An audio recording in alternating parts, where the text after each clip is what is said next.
سلام و درود بر همگی. اینم یک اسب زیبا در باغ در حالت خوردن غذا. واقعا جالب و قشنگ.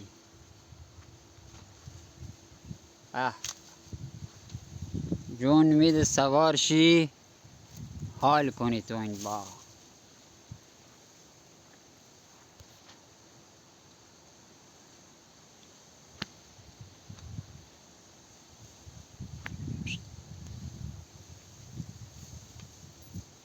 چقدر زیبان این اسب.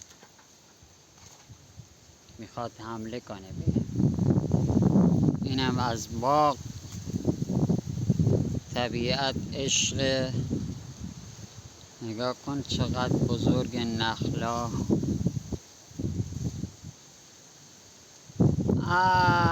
داری چه کار میکنی؟ ریدی به خودت که من که کار نداشتم. یه فیلم فقط میخواستم بگیرم بهت.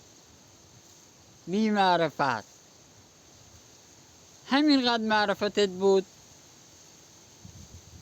خب من دیگه خداحافظی میکنم. خدا نگهدار دوستان.